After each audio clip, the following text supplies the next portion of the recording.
ఈ యొక్క సెమినార్ తరపున వందనాలు తెలియజేస్తున్నాను. మరి మన మధ్య ఉన్నటువంటి మరి థామస్ స్వరూప దంపతులకు దేవుడు అనుగ్రహించినటువంటి కుమార్తెకు నామకరణం చేయాలని వారు ఆశపడి ఉన్నారు. కనుక ఈరోజు ఎంతో ఆనందకరమైనటువంటి దినంగా మరి దేశ విదేశాల్లో సుదూర ప్రాంతాల్లో ఎంతో చక్కని వాక్య పరిచర్యను జరిగిస్తూ మరి దేవుని సేవలో విరివిగా వాడబడుతున్నటువంటి సేవకులు మన మధ్య ఉండడం మనకి ఎంతగానో ఆనందకరం. మరి మనల్ని మరింతగా ఆధ్యాత్మిక స్థితిలోనికి నడిపించాలని చక్కని దేవుని మాటలు మరింతగా బలంగా మనందరి మధ్యలో మరి నాటపడడానికి ఈరోజు మరి వంశన్ని గారు ఇక్కడ రావడం చాలా ఆనందకరం. మరి వారి చేతుల మీదుగా వారి యొక్క మరి ప్రెజెన్స్ అనేది we are very grateful to thank you to here sir. Thank you very much. Here వచ్చి వారి పేరు పెడుతుండగా మనందరం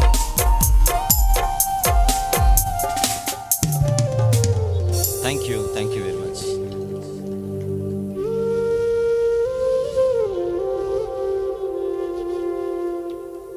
నేను ఎవరినో తెలుసు అన్నోళ్ళు చేయొచ్చండి. అందరు పప్పులో కాలేశారు. ఎవరు అనుకుంటున్నారు? నేను మీ దగ్గర ఆన్సర్ లేదు. చిచ్చి, వంశీ కాదు, నేను అనుకోని అతిథిని కదా జేమ్స్? అవునన్నాడు. నన్ను పాపం 2 నెలల కిందట అడిగాడు. కరెక్ట్గా ఈ నెల 13, 14, 15 బెంగళూరులో నాకు కొన్ని ప్లీనరీ మీటింగ్స్ లాంటివి కొన్ని ఉండడం చేత కుదరకపోవచ్చు అని చెప్పాల్సి వచ్చింది. అయితే 11వ తారీఖు సాయంత్రం అవి అనుకోకుండా క్యాన్సిల్ అయ్యాయి. 12వ తారీఖు రాత్రి 11 గంటలకు ఈ మనిషి కాల్ చేశాడు. మీకు బెంగళూరు మీటింగ్స్ క్యాన్సిల్ అయ్యేట్టుగా అన్నాడు. నేను తిరుపతి నుంచి వస్తున్నప్పుడు. నీకెలా తెలిసిందంటే ఇంటెలిజెన్స్ వర్గాలు తెలిపాయి అన్నాడు. సీరియస్. దాదాపుగా నేను కొంచెం సీక్రెట్గానే మెయింటైన్ చేశాను. అది అయినా లీక్ అయింది. అలా లీక్ అవడం వలన ఈ వీక్లో మీ దగ్గరికి రావాల్సి వచ్చింది. దేవుని మహాకృప. నిజానికి రేపు మధ్యాహ్నం 12 నుంచి 1 గంట వరకు మాత్రమే ఇక్కడ కుదిరింది. రేపు మధ్యాహ్నం 12 నుంచి 1 గంట వరకు మాత్రమే. అనుకోకుండా రేపు రావాల్సిన వాడిని ఈరోజు వచ్చేసాను. ఈరోజు వద్దు చెప్పట్లేదు, నేను అన్నిటికీ చెప్పట్లొద్దు. ఈరోజు రాత్రి వచ్చాను కదా అని రేపు రాను అనుకుండారు. రేపు వస్తాను. అయినా కొట్టకండి. 12 నుంచి 1 గంట వరకు రేపు ఉదయం సెషన్లో మాట్లాడి సెలవు తీసుకుంటాను. దానికంటే ముందు తిమోతి దంపతులు థామస్ దంపతులు, వీళ్ళిద్దరికీ దేవుడిచ్చినటువంటి మంచి ఇక్కడ బిడ్డను చూపించాలి. అది చూడు ఎంత అద్భుతంగా ఉంది. ప్రిన్సెస్ లాగా ఉంది. బ్యూటిఫుల్. దేవుని బహుమానాలు ఎప్పుడు అలానే ఉంటాయి. శ్రేష్టమైన బహుమానం అది. అంతే అంటారా? అవునా? Yes sir. థామస్ మరియు స్వరూప, వీరిద్దరిని దేవుడు దీవించి గర్భఫలముగా శ్రేష్టమైన బహుమానాన్ని ఇచ్చాడు. దేవుని బిడ్డ తర్వాత వీళ్ళకు బిడ్డ అయింది. అంటే ఆ బిడ్డ దేవునిలో భాగమై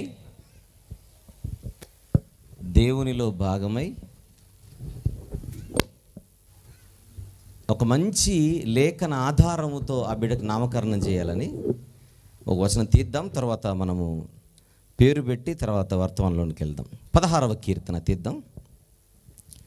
కీర్తనల గ్రంథంలోని 16వ కీర్తన 5వ వచనం మరియు 6వ వచనం చూడగలిగితే 5 మరియు 6 వచనములు. యెహోవా నా స్వాస్థ్య భాగము, నా పానీయ భాగము,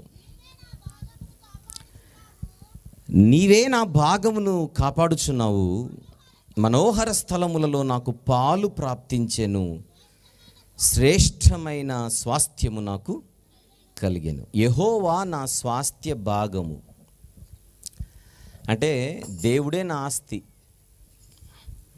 ఇది దావీదు గారి స్టేట్మెంట్. దేవునిని ఆస్తిగా చేసుకొనగలిగిన వాడు ధన్యుడు. అద్భుతం అది. కారణం, దేవుడు మనలను తనలో ఒక భాగముగా ఎప్పుడు పరిగణిస్తాడు కనుక. అలాగే ఈ దంపతులు ఇరువురికి దేవుడిచ్చిన ఈ శ్రేష్టమైన బహుమానం దేవునిలో ఒక భాగమై ఈరోజు వారి గర్భాన పుట్టిన సంగతి వారు గుర్తుపెట్టుకోవాలని ఈ వాక్యాన్ని ఆధారం చేసుకుని ఆ బిడ్డకు శ్రేష్ఠ దేవాంశి అని నామకరణం చేస్తున్నాను. శ్రేష్ఠ దేవాంశి. ఈ బిడ్డ కంటే వయసులో పెద్దలందరూ, మీరు కుడి చేతిని చేయెత్తి చూపి, ఈ బిడ్డ కంటే వయసులో పెద్దోళ్ళందరూ, ఓకే, మీ కుడి చేతిని చూపిస్తే బిడ్డకు ప్రార్థన చేద్దాం. అలాగనే ఈరోజు ఫుడ్ ఇన్స్పెక్టర్ కదా మీరు, అందుకు ఫుడ్ తినిపిద్దాం. జేమ్సే ప్రార్థన చేస్తాడు, తర్వాత తినిపిద్దాం.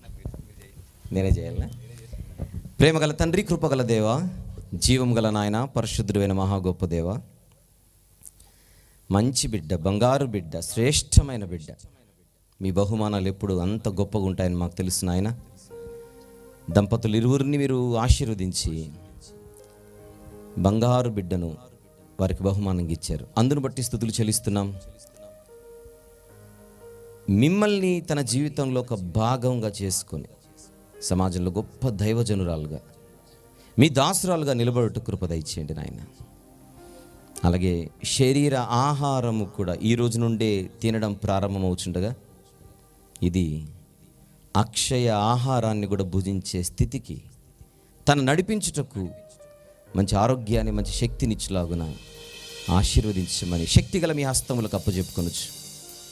యేసుక్రీస్తు ప్రభు వారి పరిశుద్ధమైన నామములు ప్రార్థన సమర్పిస్తున్నాము తండ్రి. Amen, amen.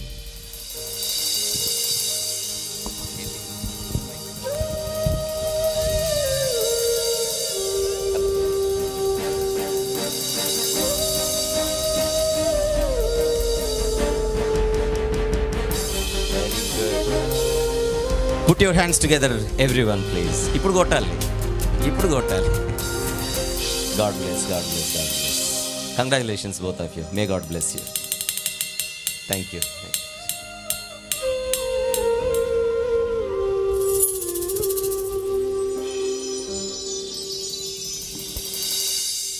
దేవునికి స్తోత్రం. ప్రభు పేరిట వేదిక మీద ఉన్నటువంటి దైవజనులందరికీ,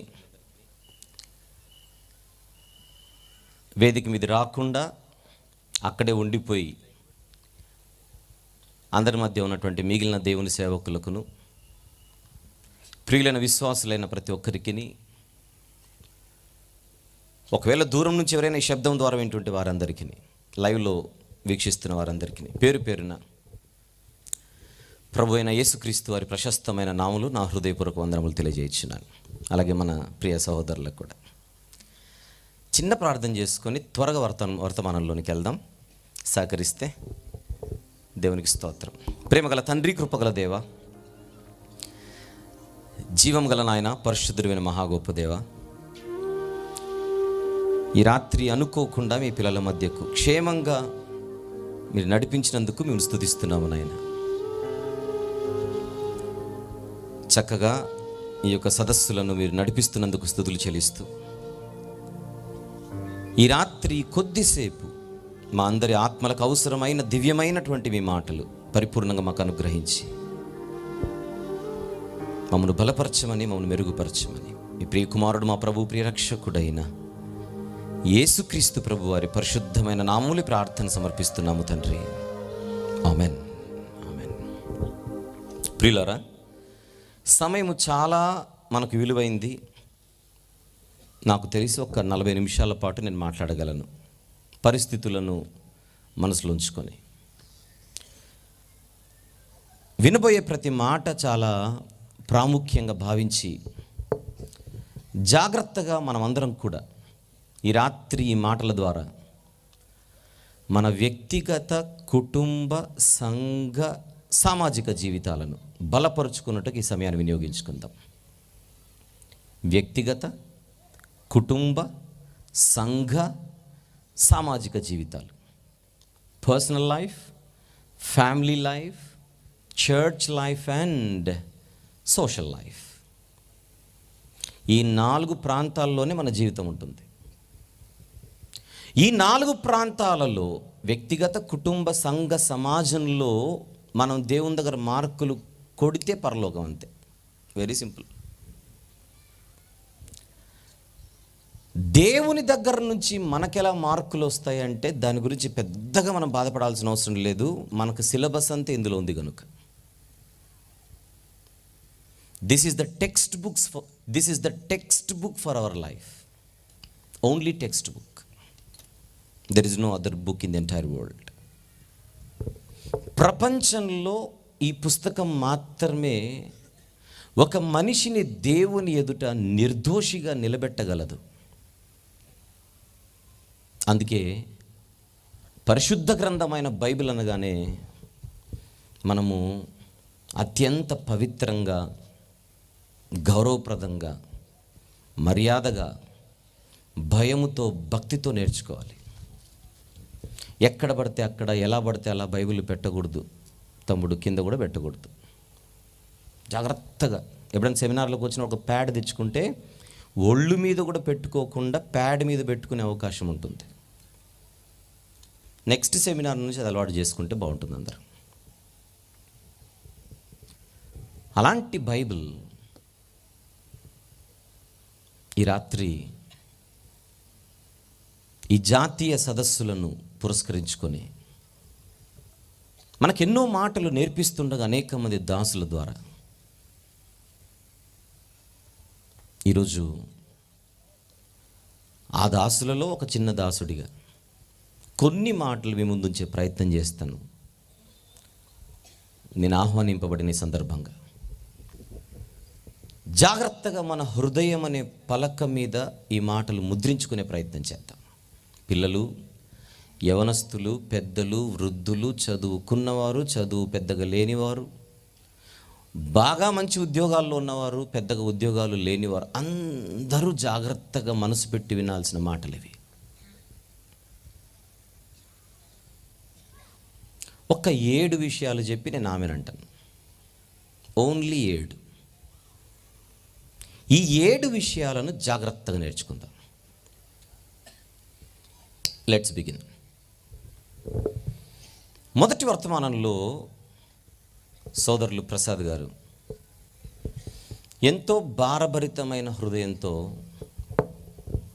సంఘాలు అంటే మనవి, స్థానిక సంఘాలు దారి తప్పకుండా ఉండాలంటే మనం ఎలాంటి వైఖరి కలిగి ఉండాలి అని కొన్ని ఆలోచనాత్మకమైనటువంటి విషయాలు సభ దృష్టికి తీసుకొని రావడం జరిగింది వాక్యాధారంతో. దాన్ని కొనసాగిస్తూ మరికొన్ని మాటలు నేర్చుకునే ప్రయత్నం చేద్దాం, అవి మర్చిపోకుండా. ఆదికాండము నుండి ప్రకటన గ్రంథం వరకు దేవుడు వ్రాయించిన ప్రతి మాట మన కోసం. బైబిల్కున్న మరొక గొప్పతనం ఏంటంటే అది ఏ తరము వాళ్ళు చదివినా అది వాళ్ళకి అప్లై అయిపోతుంటుంది. ఖచ్చితంగా ప్రతి తరము వారికి అక్కడ నేర్చుకోవడానికి ఒక పాఠం ఉంటుంది. ఇది మాకు కాదు, ఎవరికో జరిగిపోయిందని కేవలము చరిత్ర అన్నట్టుగా మాత్రమే చదివితే మనకు బైబిల్ అర్థమవుతున్నట్టు కాదు, చదివే విధానం మనకు తెలిసినట్టు కాదు. సంఘాల ప్రస్తావన వచ్చింది కనుక మనందరికీ స్థానిక సంఘాలు ఉన్నాయి. ఈ స్థానిక సంఘాలను మనం వాక్యం చేత కట్టుకోవాలి. వాక్యాన్ని పక్కన పెట్టి స్వబుద్ధిని ఆధారం చేసుకొని సొంత ఆలోచనలతో సంఘాలను నడిపించే ప్రయత్నం చేస్తే అవి ఎక్కువ కాలము దేవుని దృష్టిలో నిలబడే అవకాశం ఉండదు. This is our collective responsibility. మన స్థానిక సంఘాలను మనం కట్టుకోవడం మొదలు పెడితే ఆటోమేటిక్ మన కుటుంబాలు కట్టబడతాయి. మన కుటుంబాలు కట్టబడితే మన వ్యక్తిగత జీవితాలు కూడా కట్టబడే అవకాశం ఉంది. ఉన్న సమయాన్ని దృష్టిలో పెట్టుకొని వ్యక్తిగత కుటుంబ పరిస్థితులను కూడా కలుపుతూ నేరుగా సంఘ జీవితంలోనికి వెళ్ళిపోతున్నాను. నేను సంఘ జీవితం అని మాట్లాడుతున్నప్పుడు ఆటోమేటిక్గా దాని వ్యక్తిగత కుటుంబ జీవితాలకు కూడా మనం అప్లై చేసుకోవాలి. అవి మొత్తం 7 అన్నాను. మొదటిది, ప్రకటన గ్రంథం అయిన తర్వాత బైబిల్ ఉన్నవాళ్ళు బ్లాక్ అండ్ వైట్ కలర్లో 4 మ్యాప్లు ఉంటాయి. అందులో చివరి మ్యాప్కి ఒకసారి మీరు రాగలిగితే, కొంతమంది దగ్గర కలర్ మ్యాప్స్ ఉంటాయి. కలర్ మ్యాప్స్ ఉంటే మీరు కొంచెం వెతికే ప్రయత్నం చేయండి. నేను బ్లాక్ అండ్ వైట్ 4 మ్యాప్లు ఉన్న మ్యాప్స్ గురించి మాట్లాడుతున్నా. అందులో చివరి మ్యాప్, 4వ మ్యాప్ అపోస్తలుడైన పౌలు గారు ప్రయాణం చేసిన ప్రదేశములను ఒక మ్యాప్ ఉంటుంది. బ్లాక్ అండ్ వైట్ రెగ్యులర్ పాత బైబిల్స్ గురించి మాట్లాడుతున్నా. కలర్లో ఉంటే కొంచెం మీరు వెదకండి, ఇంకా తప్పదు. ఆ చివరన పౌలు గారు ప్రయాణం చేసిన ప్రదేశములన్న మ్యాప్లో ఆసియా అనే ప్రాంతం ఏమైనా ఉందేమో ఫైండ్ అవుట్ చేయండి దయచేసి.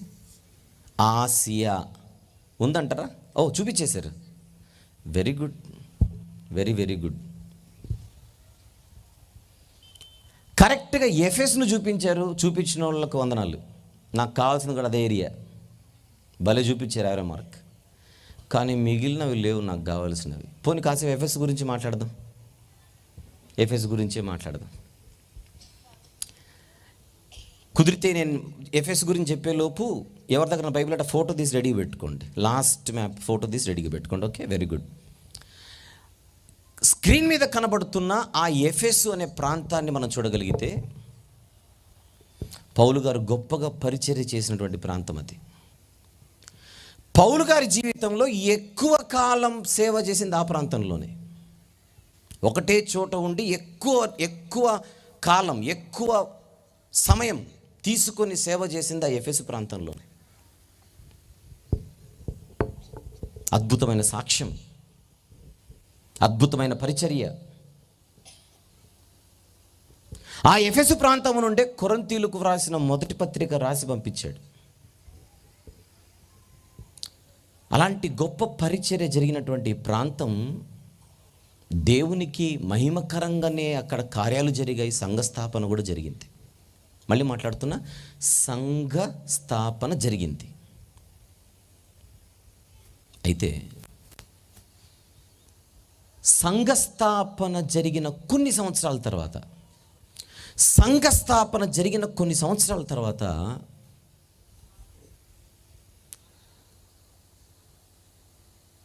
సంఘానికి శిరస్సైన యేసుక్రీస్తు ప్రభువారు అపోస్తలుడైన యోహాను గారి చేత వారికి కొన్ని హెచ్చరిక మాటలు పంపాల్సిన పరిస్థితి ఏర్పడింది సంఘానికి. ఒక గొప్ప దైవజనుడు అక్కడ పరిచర్య చేసి ఎంతో భారభరితమైనటువంటి హృదయముతో అక్కడ సేవ చేసి మృగములతో పోరాడేటువంటి భయంకరమైన పరిస్థితిని ఆయన ఎదుర్కొని అంత కష్టపడి అక్కడ సంఘాన్ని స్థాపిస్తే, ఆయన వెళ్ళిపోయిన తర్వాత, ఒక సేవకుడు వెళ్ళిపోయిన తర్వాత ముందే చెప్పాడు, మిలేతు నుండి ఎఫెసునకు వర్తమానము పంపి సంఘపు పెద్దలను పిలిపించి, నేను వెళ్ళిపోయిన తర్వాత క్రూరమైన తోడేలు మీలో ప్రవేశించినని నాకు తెలుసు, వారు మందను కనికరించరు,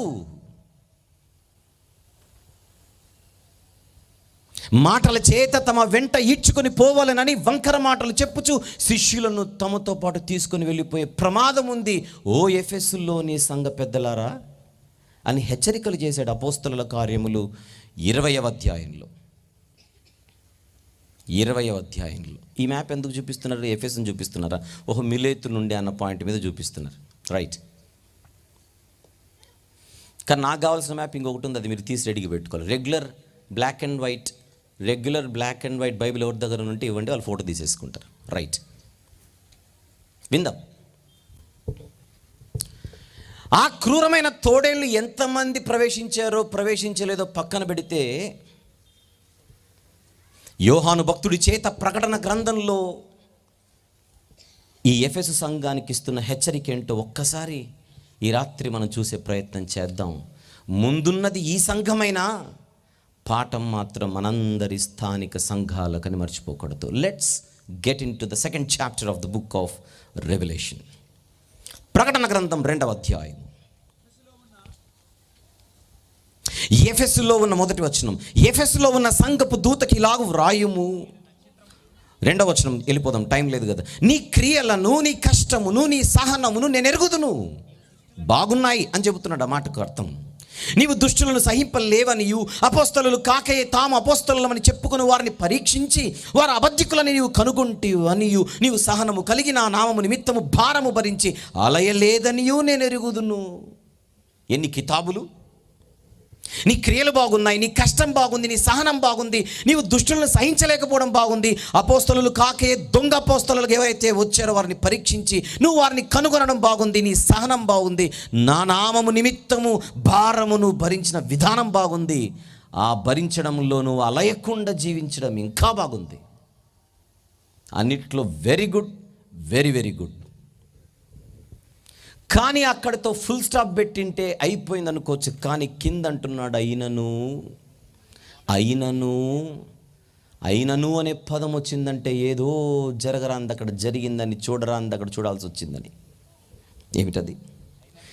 అయినను మొదట నీకుండిన ప్రేమను నీవు వదిలితివని నేను నీ మీద తప్పు ఒకటి మోపవలసి ఉన్నది. ఏంటి ప్రాబ్లం ఈ సంఘానికి? ప్రేమ తక్కువైందట. అలిసిపోకుండా పనులైతే చేస్తోంది, కానీ ప్రేమే తక్కువైంది. ఐ రిపీట్, అలసిపోకుండా పనులైతే చేస్తోంది సంఘం, కానీ ప్రేమే తక్కువైంది. చాలు, కరెక్ట్ మ్యాప్. Thank you. నేను చెప్పినప్పుడు చూపిద్దరు, నేను చెప్పినప్పుడు చూపిద్దరు.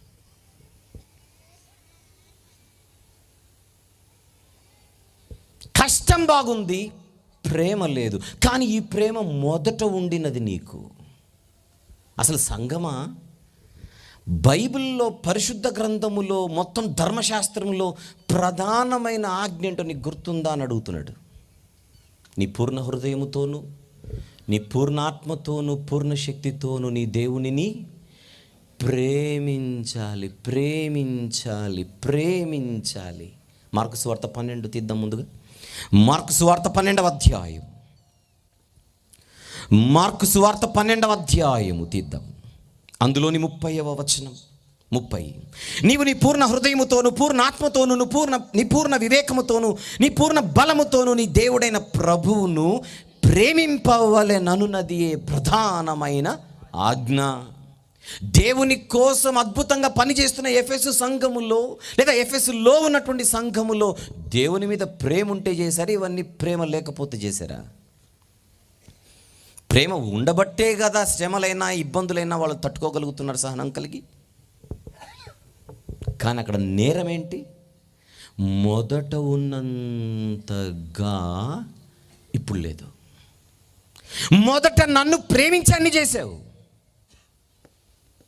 కానీ ఇప్పుడు యాంత్రికంగా చేసేస్తున్నావు. యాంత్రికంగా. 2వ అధ్యాయం మాట్లాడుకుంటున్నాం ప్రకటన గ్రంథంలో.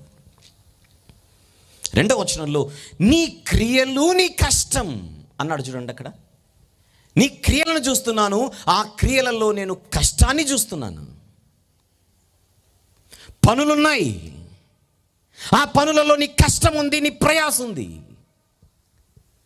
దొంగలు ఎవరైనా వస్తే పరీక్షించి పట్టేసుకుంటున్నావు కూడా. కానీ ఎందుకో నా విషయంలో మొదట నీకున్న ప్రేమ తగ్గిందని నేను చూస్తున్నా. ఎలా తగ్గిండొచ్చు? ఎలా తగ్గి ఉండవచ్చు? పనుల్లో బిజీ అయిపోతున్నారు, కానీ ఆయనతో సహవాసం తక్కువైందేమో. నడుముంచి కష్టపడుతున్నారేమో, కానీ మోకరిల్లి ఆయనతో ప్రార్థనలో గడపడం తక్కువైందేమో. చెమట కార్చి కష్టపడుతున్నారేమో, కానీ వాక్యం చదవడములో సమయం వారికి దొరకట్లేదేమో.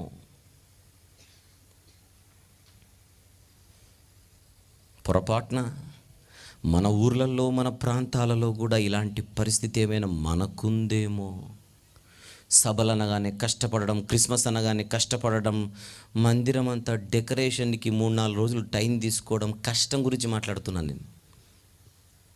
క్రిస్మస్కు మొదలైతే న్యూ ఇయర్ అయిపోయేంత వరకు కూడా ఆ డెకరేషన్ అంతా పాడవకుండా కాపాడుకోవడం. భౌతిక ఫిజికల్ ఈ భౌతిక కష్టమంతా మనము మందిరం విషయంలో పడుతున్నామేమో, కానీ దేవుణ్ణి ప్రేమించడం విషయంలో, దేవునితో సహవాసము కలిగి బ్రతకడం విషయంలో ఒకవేళ మనం ఫెయిల్ అవుతున్నామేమో. This is the time that we need to examine our selves.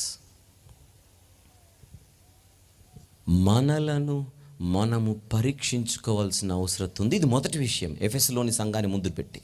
ఇప్పుడు 2 ఆజ్ఞలలో ప్రధానమైనది దేవుణ్ణి ప్రేమించడం. ఆజ్ఞలలో 2వది ఏంటి? అదే మార్కు సువార్త 12లో నెక్స్ట్ వచనం. అదే మార్కు సువార్త 12వ అధ్యాయంలో మనం చదివిన వచనానికి క్రిందున్న వచనం. 2వది నిన్ను వలె నీవు నీ పొరుగు వానిని ప్రేమించాలి. ఇది 2వ ఆజ్ఞ అంటున్నాడు 31వ వచనంలో. 2వది నీవు నిన్ను వలె నీ పొరుగు వానిని ప్రేమించవలెననున్నది. ఇది 2వ ఆజ్ఞ. లేదు, నువ్వు నన్ను ప్రేమిస్తున్నావని అనుకుందాం కాసేపు. నన్ను ప్రేమించినట్టుగానే నీ పొరుగువాడిని ప్రేమించగలుగుతున్నావా? ప్రసాద్ గారు ఏమన్నారు? వేదిక మీద కలిసి ఉంటున్నారు, బయటికి కిందికి దిగెళ్ళిపోతే గోతులు దవ్వుతున్నారు కాదా అని అడిగాడు సభను ప్రశ్నించి.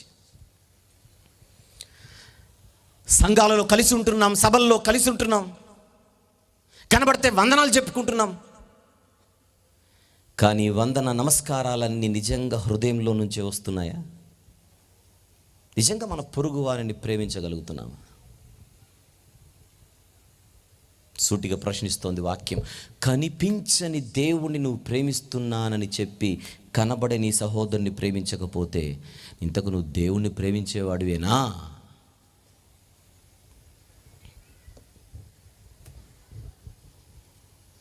ఈ ప్రాబ్లం మనకుందేమో. ఈ సమస్య మన ప్రాంతాలలో, మన సంఘాలలో, ఈవెన్ మన కుటుంబాలలో ఉందేమో. ఒక ఇంట్లో 4 ఉంటే 4కి పడక. భర్త సైడ్ వాళ్ళంటే భార్యలకు పడక, భార్య సైడ్ వాళ్ళంటే భర్తలకు పడక. చిన్ని కారణాలకు నీళ్లు పోసి అయ్యేలా మనమే చేసుకుని మన చేతులతో మనమే ప్రేమలను చల్లార్చేటువంటి పరిస్థితి ఖచ్చితంగా అందరి జీవితాల్లో ఉండే ఉంటుంది. చెప్పేవాడికి వినేవాడికి ఎవ్వరికి తేడా లేకుండా. అది తప్పు అంటున్నాడు ప్రభు. తప్పు. నీ మీద నేను ఒక తప్పు మోపవలసి ఉన్నది. నెక్స్ట్ ప్రకటన గ్రంథంలో నెక్స్ట్ ఏమంటున్నాడు?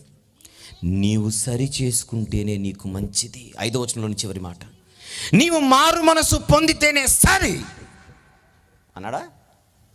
ప్లీజ్, వీలైతే కుదిరితే ఒక్కసారి ఆలోచించావా? No request. నీవు మారు మనసు పొందితేనే సరి, లేని ఎడలా నేనే నీ యొద్దకు వచ్చి నీ దీపస్తంభమును దాని చోట నుండి తీసివేతును. దీపస్తంభం అంటే సంఘం. మొదటి అధ్యాయంలోని చివరి మాట, మొదటి అధ్యాయంలోని చివరి వచనంలోని చివరి మాట. 7 దీపస్తంభములు, 7 సంఘములు. సంఘం అన్న బోర్డు నువ్వు పెట్టుకున్నావేమో, కానీ నా సార్వత్రిక సంఘములో దానికి చోటు లేదు. ఏ సంఘానికి చోటు లేదు సార్వత్రిక సంఘంలో? ప్రేమలు లేని సంఘానికి సార్వత్రిక సంఘములో నో ప్లేస్.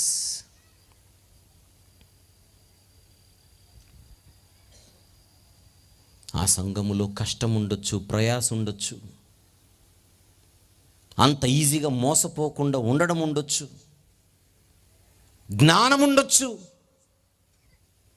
ఈ ఎఫెసు సంఘంలో జ్ఞానం కనపడుతోంది, ఈ ఎఫెసు సంఘములో కష్టం కనపడుతోంది, ప్రయాస కనపడుతోంది, సహనం కనపడుతోంది. ఇన్నున్న ప్రభు ఒప్పుకోవట్లేదు ప్రేమ లేకపోతే.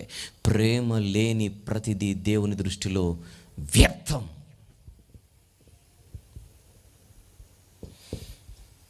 6 నెలల కిందట ఎవరో ఒకరేదో అన్నారట సంఘంలో, మనం ఈ రోజుకి మనం మూతులు ముడుచుకుని వారి విషయంలో బతికితే, చంపుచున్న వారినే క్షమించమని చెప్పిన ఆయనేనా మనకు మార్గదర్శి?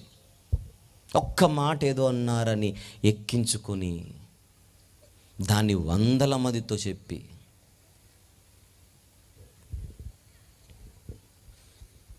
ప్రేమ అనేక దోషములను కప్పును.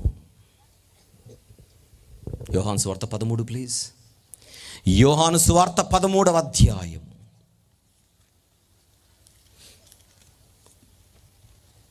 34 మరియు 35. మీరు ఒకరినొకరు ప్రేమింపవలెనని మీకు క్రొత్త ఆజ్ఞ ఇచ్చుచున్నాను. నేను మిమ్మల్ని ప్రేమించినట్టే మీరును ఒకరినొకరు ప్రేమింపవలెను. మీరు ఒకని ఎడల ఒకడు ప్రేమ గలవారైన ఎడల దీనిని బట్టి మీరు నా శిష్యులని అందరూ తెలుసుకుందురు. మీరు ప్రేమలు చూపితేనే మీరు నా వారని అందరూ అనుకోవాలి. మిమ్మల్ని బట్టి నాకు మహిమ రావాలే కానీ మిమ్మల్ని బట్టి నాకు మచ్చ రాకూడదు, మిమ్మల్ని బట్టి నాకు అవమానం కలగకూడదు.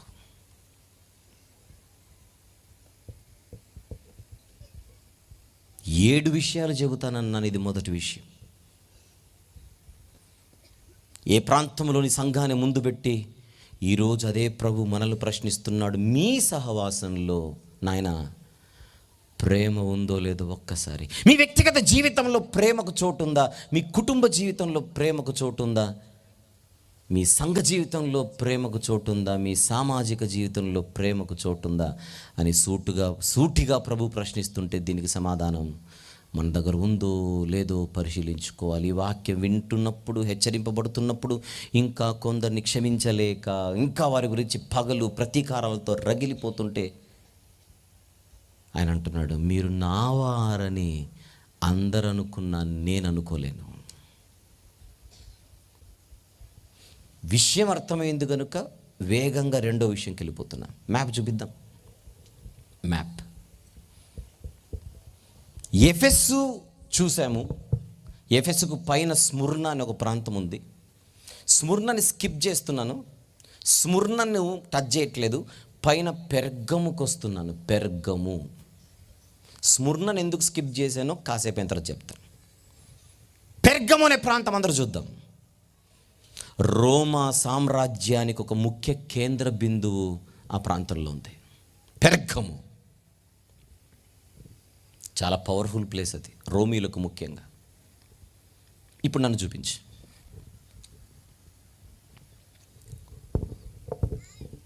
ఈ పెర్గములో యోహాను గారు ప్రకటన గ్రంథం వ్రాసే సమయానికి విపరీతమైన దేవాలయాలు కోకొల్లలుగా వెలిసిల్లాయి. అందులో ఒక 3 దేవాలయాలు చక్రవర్తి ఆరాధనకు ఆలయాలుగా పిలువబడ్డాయి. ఎంపరర్ వర్షిప్ అంటారు. రోమా చక్రవర్తులు వారే దేవుళ్ళని ప్రకటించుకొని వారి సామ్రాజ్యంలో ఉండే ప్రతి దేవాలయంలో, అన్ని మతాల దేవాలయాల్లో వారికి పూజలు చేయాలని ఆజ్ఞలు జారీ చేశారు. పౌలు గారు దమస్కు పట్టణానికి వెళ్ళేటప్పుడు ఎప్పుడైతే ప్రభు చేత పట్టబడ్డాడో, పట్టబడినప్పుడు రోమా సామ్రాజ్యానికి చక్రవర్తి కలిగులా అనే వ్యక్తి, ఆ వ్యక్తి ఒకనాడు హామాన్ ఎలాగైతే కుట్ర చేశాడో యూదా జాతిని లేపేయాలని, యూదులు చక్రవర్తి ఆరాధనకు తల దించకపోయేసరికి యూదా జాతిని మొత్తం లేపేద్దామని ప్లాన్ చేశాడు.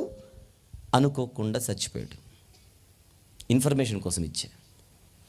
కానీ రోమా చక్రవర్తులు మాత్రం ఒకరి తర్వాత ఒకరు వాళ్ళే దేవుళ్ళని ప్రకటించుకుంటూ సామ్రాజ్యమంతా వారి విగ్రహాలను పెట్టించడం మొదలుపెట్టారు. ఇప్పుడు మీరు చూసిన పెర్గం అనే ప్రాంతంలో 3 టెంపుల్స్ ఎంపరర్ వర్షిప్కి కేంద్ర బిందువులుగా మారాయి. ఇది మాత్రమే కాకుండా రోమియుల దేవుళ్ళు దేవతలకు అనేకమైన దేవాలయాలు ఉండగా అందులో ముఖ్య దేవుని పేరు జూపిటర్. ఏం పేరు? గ్రీకులు ఆ దేవుణ్ణి జ్యూస్ అని పిలిచేవారు. జ్యూస్. దానియేలు గ్రంథంలో నాశనకరమైన హేయ వస్తువు అనే పదం ఉంటుంది, అతని గురించే, జ్యూస్ గురించే. ఇప్పుడు అవసరం లేదు అది. ఈ రోమీయులు అదే, గ్రీకులైతే జ్యూస్ అని పిలిచారు, రోమీయులు అయితే జూపిటర్ అని పిలిచారు. ఆ జూపిటర్ యొక్క విగ్రహం ఎలా ఉంటుందంటే పెద్ద సింహాసనం మీద కూర్చొని అలా దర్జాగా ఆ యొక్క శూలం పట్టుకొని, ఆ ఈటె పట్టుకొని అలా నిలబడి ఉంటాడు. అది చూస్తే పెద్ద సింహాసనం కనపడుతుంది. అలా ఎంతో భయంకరమైనటువంటి ఆరాధనలకు కేంద్ర బిందువుగా ఏ ప్రాంతం కనపడుతుంది? పెర్గములోని ప్రాంతం. విషయం ఏంటంటే ఆ పెర్గములో ఒక సంఘం ఉండేది, క్రీస్తు సంఘం. ఈ సంఘం చక్రవర్తి ఆరాధనకు ఒప్పుకోలేదు.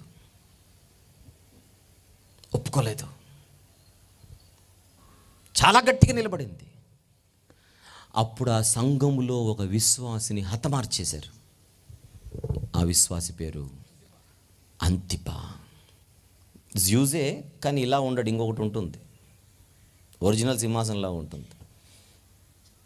ఇది కాదులేండి, రైట్, వదిలేద్దాం. అంతిపా అనేటువంటి ఒక విశ్వాసిని హతమారిస్తే సంఘము, మా తోటి విశ్వాసి చచ్చిపోయాడు, అమ్మో ఈ క్రీస్తుని నమ్ముకొని మనం బతికితే ఎన్ని తలకాయలు లేచిపోతాయని భయపడక, బెదరక, విశ్వాసం నుంచి తొలగిపోకుండా గట్టిగా నిలబడ్డారు.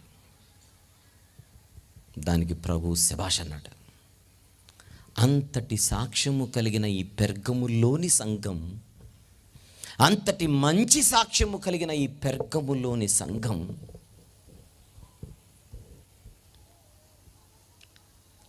ఒక భయంకరమైన తప్పుకు దేవుని దగ్గర దొరికిపోయింది.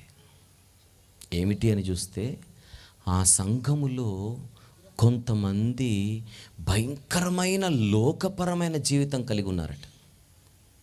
లోకానుసారమైన జీవితం. జారత్వం చేసేవాళ్ళు జారత్వం చేస్తున్నారు. దేవునికి అసహ్యమైన వాటిని తినేవారు తింటున్నారు.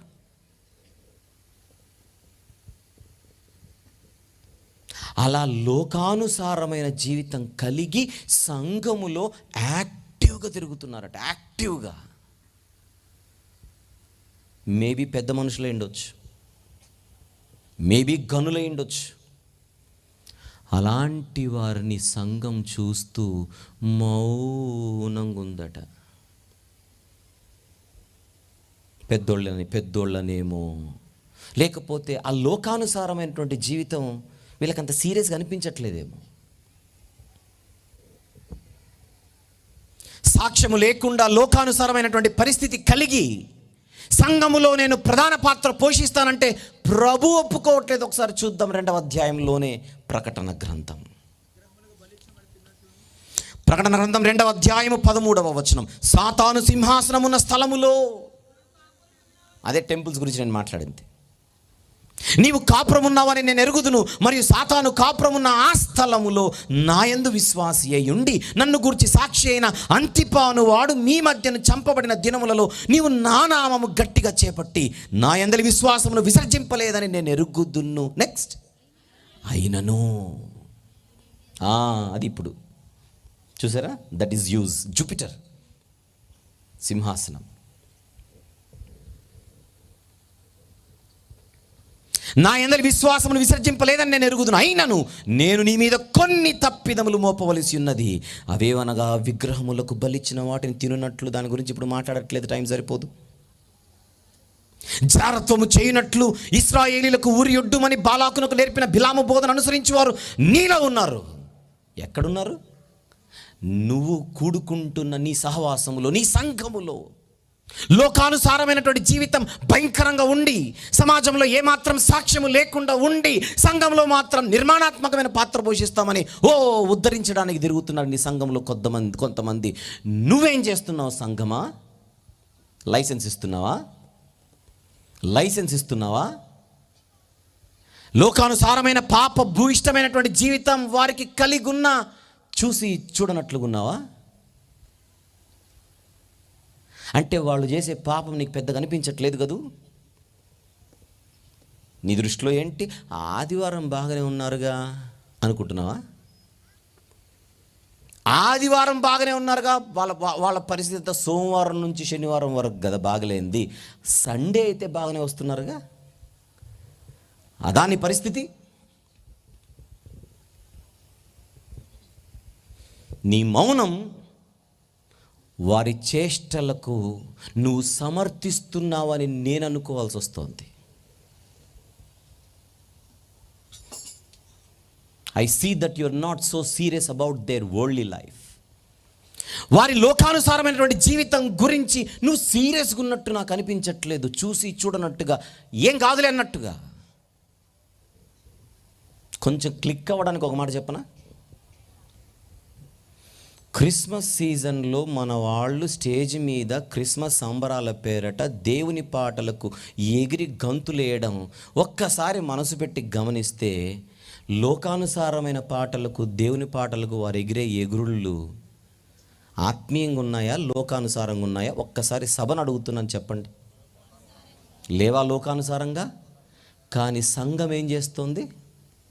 చూసి చూడనట్టు. మనకు గాదిలు అనుకోకూడదు. ఏ పెర్గముక బాత్ నహీ హై భాయ్ సాబ్, మనది. అవునండి, పెర్గములోని సంఘం నిజంగా అండి, చూసి చూడడానికి ఇట్లా వదిలేస్తుందండి అనుకోవడానికి లేదు. మనం చేసేది అదే, మనము చేసేది అదే. అద్భుతమైన ఆత్మీయ అర్థముతో కూడుకున్న పాటలు దేవునివి. ఆ అద్భుతమైనటువంటి ఆత్మీయ పాటలు ఎగురులేంటి, గెంతులేంటి? సంఘము చూసి చూడనట్టుగా వదిలేయడమే కాకుండా చూసి ఎంజాయ్ చేస్తోంది ఈరోజు. I may right are not? Youth, యవనస్తులు ఎలా వస్తున్నారు మందిరాలకి? టీషర్ట్లు వేసుకొని వస్తున్నారు. టీషర్ట్లు వేసుకొని రావచ్చా? హోటల్కి వెళ్ళు, కాలేజీకి వెళ్ళు. నువ్వు వస్తున్న దేవుని మందిరానికి మర్యాదగా గౌరవప్రదమైన డ్రెస్సింగ్ సెన్స్ ఉండాలి. రౌండ్ నెక్ టీషర్ట్, చినిగిపోయిన జీన్స్ ప్యాంట్లు. ఎక్కడ పడి సచ్చావురా అంటే ఫ్యాషన్ అంటున్నాడు వాడు, ట్రెండ్ అట. బాగుంటే బట్టలు కొనే రోజులు పోయాయి, సినిగిపోతేనే డబ్బులు ఇచ్చి కొనే రోజులు వచ్చాయి. సంఘ పెద్దలు ఏం చేయాలి? మందిర ఆవరణంలోని కూడా వీళ్ళని రానివ్వకూడదు. First set అయ్యిరా. ఈ మధ్య హెయిర్ స్టైల్ ఒకటి వచ్చిందండి. చుట్టూ play ground, outer ring road అంటారు, మధ్యలో పిచ్చుకల గూడు.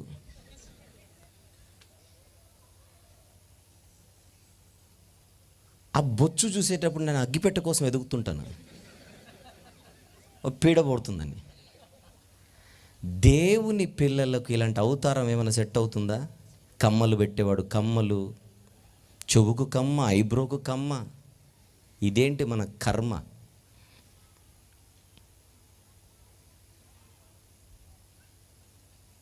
సంఘాలు ఇలాంటి అవతారాలను ఏం చేస్తున్నాయి?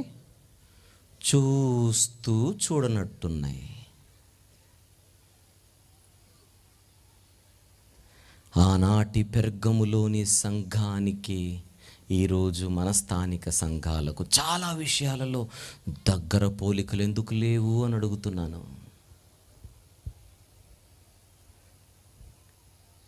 ప్రాపర్ హెయిర్ స్టైల్ లేదు, ప్రాపర్ డ్రెస్సింగ్ లేదు.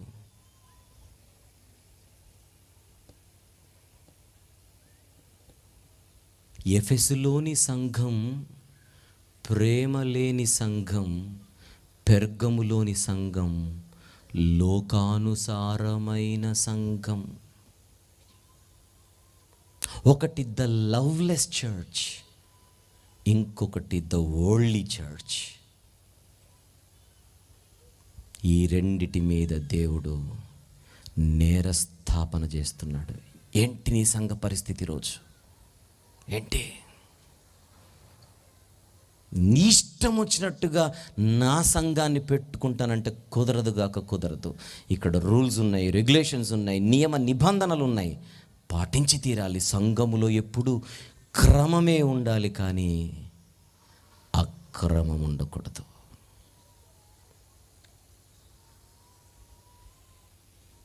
మన ప్రాంతాల్లో ఈ సమస్యలు ఉన్నాయా లేదా అని అడుగుతున్నాను. ప్రేమలు లేని పరిస్థితి, లోకానుసారమైనటువంటి పరిస్థితి. ఈ రాత్రి ప్రభువే మనందరికీ చేస్తున్న తీవ్రమైన హెచ్చరికలివి. హెచ్చరింపబడదాం. ఎప్పుడు మనలోని బలాలు చూసి పొంగిపోవడం కాదు, మనలో బలహీనతలు ఎక్కడున్నాయో పరీక్షించాలి. బలహీనతలను గుర్తించిన వాడే బలపడగలడు. బలాన్ని చూసి పొంగిపోయేవాడు ఎదగలేడు. మనం ఆ జాబితాలో ఉండకుండా మన బలహీనతలపై కాన్సన్ట్రేట్ చేద్దాం. వాటిని చేయిద్దాం. ఈ 100కి 80 మార్కులు వచ్చాయని ఒక టాపర్ ఎప్పుడు ఆనందించడు. 20 మార్కులు ఎందుకు పోయాయా అని ఆలోచిస్తాడు. మనం కూడా అలాగనే ఉండాలి. నేను ఎక్కడ బలంగా ఉన్నానో అది తెలిస్తే వాటిని ఇంకా బలపరుచుకుందాం. కానీ ఎక్కడ బలహీనంగా ఉన్నానో అది ఖచ్చితంగా తెలియాలి. ఆ బలహీనతలను జయించడానికి అడుగులు ముందుకేయాలి. వాక్య సహాయంతో, దేవుని సహాయంతో, ప్రార్థనా సహాయంతో. మొత్తం ఎన్ని చెబుతానన్నా ఈ రాత్రి? 7. ఎన్ని చెప్పాను ఇంతవరకు? 2. మిగిలిన 5 రేపు మళ్ళీ వస్తానన్నానుగా. 12 నుంచి 1 గంట వరకు పెద్ద మనసు చేసుకొని అరగంట ముందే ఇస్తే, ఇప్పుడు కాదు రేపు. వద్దులేండి, ఇబ్బంది పెట్టకూడదు. సమయానికి మనం ముగించుకోవాలిగా. మిగిలిన 5 ఇక టైమింగ్స్ నాకు డే క్లాసెస్ తెలియదు, కానీ కుదిరితే నాకు 11:30కి ఇస్తే 1 గంట వరకు అందరినీ హింసించి అప్పుడు ఆమెనంటాను. ప్రార్థన చేసుకుందాం. ప్రేమగల తండ్రి, కృపగల దేవ, మీ కుమారుడు చిందించి తన అమూల్యమైన రక్తము ద్వారా సంఘాన్ని కొని తన ఇష్ట ప్రకారంగా ఆ సంఘాన్ని చూడాలనుకున్నాడు. కానీ మేమే మా స్వబుద్ధిని ఆధారం చేసుకొని, మా సొంత జ్ఞానాన్ని ఆధారం చేసుకొని నిరుత్సాహపరుస్తున్న ఆయన దారి తప్పుచున్న మమ్ములను ఈ వాక్యము చేత హెచ్చరిస్తున్నందుకు స్తుతులు చెల్లిస్తున్నాం ప్రభు. ఆయన బలియాగాన్ని మేము విస్మరిస్తున్నామని, ఆయన త్యాగాన్ని మేము మర్చిపోతున్నామని, మా కోసం మేము బ్రతుకుతూ సంఘం అన్న పేరు మాత్రం తగిలించుకొని స్వార్థపూరితమైన జీవితాలు కలిగి జీవిస్తుంటే ఈ హెచ్చరికలు మాకు ఔషధ మూలికలుగా మారునట్లుగా సహాయం చేయమని ప్రార్థిస్తున్నాను. ఈ రాత్రి చక్కని విశ్రాంతి తీసుకొని అందరూ కూడా రేపటి పగటి వేళ తరగతులకు సిద్ధమై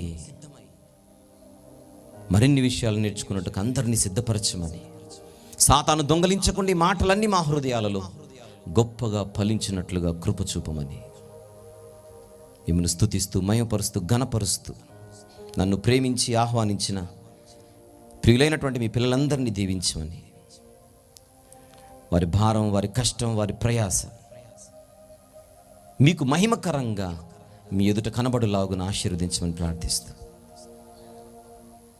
మీ ప్రియ కుమారుడు, మా అందరి ప్రభు, ప్రియ రక్షకుడైన యేసుక్రీస్తు ప్రభు వారి అత్యంత పరిశుద్ధమైన నామములో వినయముతో, విశ్వాసముతో తలదించి ఈ విన్నపములన్నీ మీకు మాత్రమే సమర్పిస్తున్నాము తండ్రి.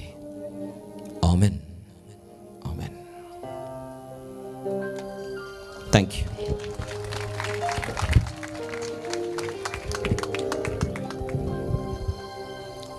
థ్యాంక్ యూ వెరీ మచ్ అన్నయ్య. మరి మన ఆశ అనేది రేపు తీరుతుందని ఈ సభాముఖంగా తెలియజేస్తున్నాను. మరి సమయాన్ని మరి పోనీయకుండా ప్రతి ఒక్కరూ రేపటి దినాన సమయానికే ఇక్కడ ఉంటే మరి 11 గంటలకి అన్నయ్యకి మరి వర్తమానం ఇవ్వడం జరుగుతుంది కనుక మరి ఎన్నో విలువైనటువంటి మాటలు సంఘాన్ని గూర్చి, సంఘంలో ఉన్నటువంటి విశ్వాసులను గూర్చి, పెద్దలను గూర్చి అన్నీ ఉన్న మరి ఆ క్రీస్తు వారి ప్రేమ లేకపోతే మరి సంఘం అనేది ఎలాంటి స్థాయికి వెళ్ళిపోతుందనేటువంటి ఎన్నో ఘనమైనటువంటి విషయాలను అందించినటువంటి మరి మన ఆత్మీయ సహోదరులు, మరి దైవ సేవకులు ఆర్ వంశీ అన్న గారికి ఈ సభాముఖంగా వందనాలు తెలియజేస్తూ మీ కరతాళ ధనంతో మరొకసారి ఆయన్ని విజయవస్తంగా కోరుచున్నాను. Thank you.